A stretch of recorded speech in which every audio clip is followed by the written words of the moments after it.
Right, guys, it's midnight already, and I'm going to show my new versus this old airsoft guns.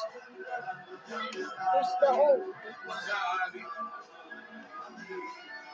You've seen the new one in one of my videos, right? If you haven't seen it, go watch the previous video.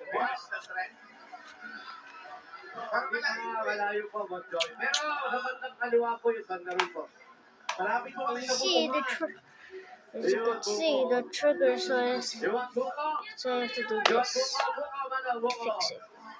Alright, let's come.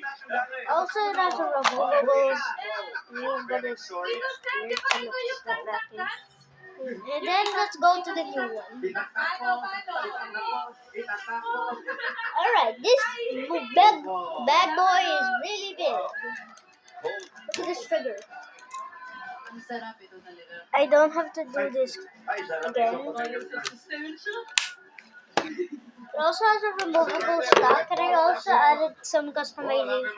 I put a cup as a sniper scope. It's pretty cool, right? It's cool. There are 2 reloads.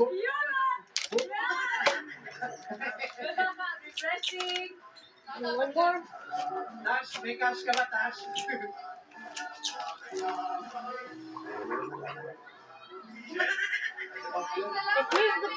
Here's without the stock. Thank you. Nabalikan po namin yung ano, wag ka maalit. Jerry pa lang, nagbebenta na ng buko. That's all for today, guys. I'm gonna meet you later tomorrow.